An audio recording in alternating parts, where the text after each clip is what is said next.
For the last 100 years, no one cared about graphite. Usually the response is pencils, right? Just this last year, the Department of Defense placed graphite on the critical minerals list. So this list is identified minerals that the government deems necessary for our national security and basically our modern life. So that list includes titanium, uranium, and now graphite. In the last 40 years, though, graphite's found kind of a new home in high-value technologies, one of them being lithium-ion batteries. And every smartphone, electric vehicle, even the battery pack that supports solar farms utilize lithium-ion batteries to some extent, and the anode, which is the side of the battery that holds the energy, is graphite.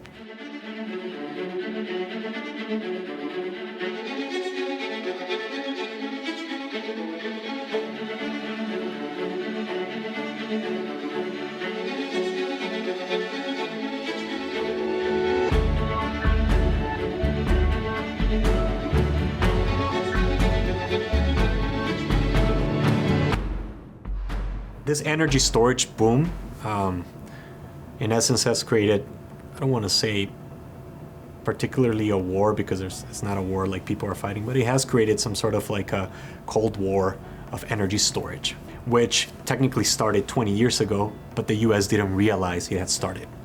And China took advantage of that, and China is way ahead of us in that sense.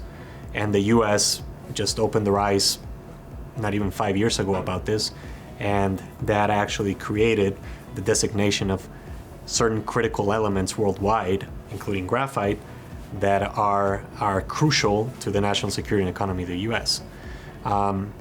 In essence, there was a war that the US already was part of that they didn't know that they were part of. China happens to have been blessed with excellent graphite resources. They dominate about 70% of the mining of graphite itself, and then about 90% of the value-add refining, so the purification and the other various things you can do to graphite to make it suitable for end applications. Because of their political structure, because of their mineral resources, they've been able to be very price competitive on the market, minimizing the development of new mines, say, outside of China. Currently, there's two standard ways of purifying graphite. You dig a hole in the ground, you dump graphite, and then you dump a bunch of hydrofluoric acid in it, and you let it sit there until all the impurities are dissolved. That is the Chinese method. The problem with that is that certain operations in China, most of them actually lack the containment capacity or the quality assurance protocols to actually develop a containment, and a lot of the runoff goes to waste water streams and even farmland. The other method is the high temperature oven, which consumes a lot of electricity. And then there's a third method, the Urbix method, which does not use hydrofluoric acid, does not use high temperature oven, and it was awarded a Cleantech Open Award in Silicon Valley in 2017. Long-term goal is to ultimately set up a variety of these purification plants around the world. Either that's by a strategic mineral resource or by an end user. So we could have a plant in Southeast Africa where there's excellent mineral resources, or we could have one in Japan where a lot of batteries are made. So it really just depends on our partners and clientele.